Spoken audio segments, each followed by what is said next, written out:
Hello दोस्तों, स्वागत है आपका आपके अपने यूट्यूब चैनल स्टडी विथ एजे में। इसमें आज की वीडियो में मैं आपके लिए लेकर के आया हूँ जीवन परिचय, जो कि आपके सभी एग्ज़ामों में पूछा जाता है सभी क्लास में। तो किस प्रकार से जीवन परिचय आपको लिखना है, क्या क्या चीज़ें परीक्षा में लिखने के लिए आती हैं और कौन कौन सी चीज़ें महत्वपूर्ण हैं, वो सारी चीज़ें आज की इस वीडियो में मैं आपको बताऊँगा। और ये आचार्य रामचंद्र शुक्ल जी का जीवन परिचय है। और ऐसे ही बहुत सारे कवि और लेखक, उनका जीवन परिचय मैंने चैनल पे डाला है, तो उन्हें चैनल पे जा कर के आप अवश्य देखें। और आपकी परीक्षा के जो पेपर हैं, अभ्यास प्रश्न पत्र, किस प्रकार से आपके पेपर आते हैं परीक्षा में, कौन कौन से प्रश्न परीक्षा के लिए महत्वपूर्ण होंगे, वे सारी वीडियोस चैनल पे मैं डालते रहता हूं और कई सारे वीडियो डाल दिया हूं। तो उन्हें देखने के लिए चैनल को सब्सक्राइब ज़रूर करें बच्चों, जिससे कि आपका अच्छे नंबर से आप पास हो सकें और आपका स्कोर बहुत अच्छा हो। और मेरी शुभकामनाएं हैं आपके लिए कि आप काफ़ी अच्छे से पढ़ाई करें और बहुत अच्छे नंबरों से पास हों। तो आइए देखते हैं आचार्य रामचंद्र शुक्ल जी का जो जीवन परिचय है। तो दोस्तों, सबसे पहले ऐसा आपको लिखना नहीं है वहाँ पे, लेकिन आपको क्या क्या चीज़ें लिखनी है वो मैं बता रहा हूँ। तो ये शॉर्ट है, मैंने यहाँ बता दिया है कि जन्म उनका सन 1884 में बस्ती ज़िले के अगोना गांव में हुआ था। इनके पिताजी का जो नाम था वो चंद्रबली शुक्ल था और इनकी मृत्यु 2 फरवरी 1941 में हुई थी। इतना इनका ये आपको याद रखना है शॉर्ट में। अब हम जैसे जीवन परिचय लिखने आता है दोस्तों, तो पेपर में पूरा लिखने नहीं आता। पेपर में आता है कि जैसे आचार्य रामचंद्र शुक्ल जी का जीवन परिचय लिखिए, और जीवन परिचय में आपको क्या लिखना है, भाषा शैली लिखने आ जाता है, साहित्य में स्थान, और बोल दिया 2 रचनाएं, है ना। तो प्रमुख रचना में 2 रचना लिख देना, जैसे चिंतामणि, रश्मिमांसा, है ना। अब हम देखते हैं इनका जीवन परिचय, और जैसे पूछ लिया कि उनका जीवन परिचय और भाषा शैली लिखिए, तो फिर आपको जीवन परिचय लिखना पड़ेगा। तो हम देखते हैं आचार्य रामचंद्र शुक्ल जी का जो जीवन परिचय है। तो आप, इनका तो बहुत लंबा है, लेकिन मैं शॉर्ट में आपके लिए पेपर में कितना लिखना है, आपको कैसे कैसे नंबर आपको मिलने हैं ये बताऊंगा। रचनाएं लिखने में 1 नंबर मिलता है आपको, जीवन परिचय लिखने में 2 नंबर मिलता है अगर आपका 3 नंबर का जीवन परिचय है तो। अगर 4 नंबर का जीवन परिचय है तो जीवन परिचय लिखने में आपको 3 नंबर मिलेगा और रचनाओं के 1 नंबर मिलेंगे। तो इस प्रकार से आपको नंबर विभाजन रहता है इसमें, है ना। जैसे आपको पूछा भाषा शैली लिखिए, 2 रचनाएं लिखिए, साहित्य में स्थान लिखिए, तो सबके 2 नंबर रहेंगे आपके भाषा शैली के, 1 नंबर रहेगा साहित्य में स्थान का, और 1 नंबर रहेगा रचनाओं का। इस प्रकार से नंबर विभाजन रहते हैं, नंबर बटे हुए रहते हैं सभी क्लास में अलग अलग। तो आइए देखते हैं जीवन परिचय। अगर जीवन परिचय लिखने बोले तो आप उसको याद रटना नहीं है दोस्तों, समझ लेना कि क्या क्या उन्होंने किया था और उसी को लिखना है।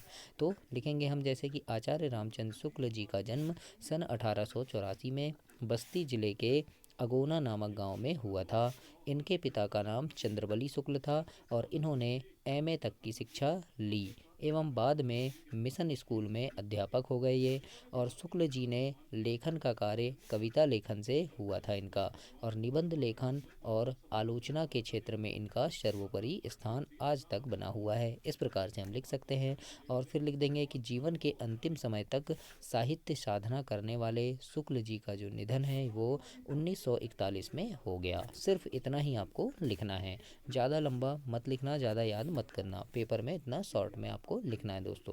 इसके बाद भाषा शैली लिखने के लिए अगर आता है तो भाषा शैली में लिख देना आप कि, यानी भाषा शैली में क्या लिखना है, आपको याद नहीं करना है, रटना नहीं, आप समझो कि भाषा शैली मतलब उनकी भाषा कैसी थी रचनाओं में और उनकी शैली कैसी थी, ये हमको लिखना है।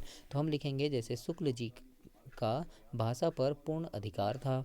उन्होंने अपनी रचनाओं में शुद्ध साहित्यिक भाषा का प्रयोग किया है और उन्होंने अपनी रचनाओं में उर्दू, फारसी एवं अंग्रेजी शब्द का भी प्रयोग किया है। इस प्रकार से लिखना है। अब शैली के बारे में लिख देंगे 2 लाइन कि शुक्ल जी की शैली विवेचनात्मक और संयत है और इनकी शैली निगमन शैली भी कहलाती है। और शुक्ल जी का सबसे प्रमुख विशेषता इनकी ये थी कि वे कम से कम शब्दों में अधिक बात कहने में सक्षम थे, ये उनकी शैली थी। तो बस इतना ही आपको लिखना है भाषा शैली में। अब हम देखते हैं साहित्य में स्थान लिखने के लिए जैसे बोलता है, तो हम लिख देंगे, थोड़ा सा लिखना है आपको कि उनका साहित्य में, यानी साहित्य जो है वो जो रचनाएं लिखते थे उसमें उनका क्या स्थान था, यानी वो कितने प्रमुख थे, कितने मुख्य थे वो, ये हमको लिखना है। तो हम लिख देंगे कि शुक्ल जी हिंदी साहित्य के आलोचक, निबंधकार एवं युग प्रवर्तक साहित्यकार थे। इनकी साहित्यिक सेवाओं के फलस्वरूप हिंदी को विश्व साहित्य में महत्वपूर्ण स्थान प्राप्त हो सका, ये उनका साहित्य में स्थान था। इस प्रकार से हम लिखेंगे। अब इनकी प्रमुख रचनाएं लिखने आए तो प्रमुख रचनाएं हैं इनकी, ऐसी तो बहुत सारी रचनाएं की हैं, लेकिन मुख्य रचनाएं आप लिख सकते हैं जैसे चिंतामणि, रस मीमांसा, त्रिवेणी, जायसी ग्रंथावली लिखी है इन्होंने, फिर भ्रमरगीत सार लिखा है इन्होंने, आनंद कादम्बिनी लिखी है और अभिमन्यु वध इन्होंने लिखा है। तो इस प्रकार से ये इनकी रचनाएं थी। तो इस प्रकार से दोस्तों आपको ये आचार्य रामचंद्र शुक्ल जी का जीवन परिचय लिखना है और मेरी शुभकामनाएं हैं कि आपका पेपर काफ़ी अच्छा बने, अपनी कक्षा में आप प्रथम स्थान प्राप्त करें। इसके लिए ये याद ज़रूर करना, इन्हें पढ़ना समझना, और आपकी परीक्षा के लिए इम्पोर्टेंट प्रश्नों की वीडियोस भी चैनल पे मैं डालते रहता हूं, तो उन्हें भी आप ज़रूर से देखें चैनल सब्सक्राइब करके। आपके सभी विषय के वीडियो चैनल पे डले हुए हैं दोस्तों। चैनल को सब्सक्राइब करें, वीडियो को लाइक करें, अपने दोस्तों तक इसे शेयर करें। धन्यवाद।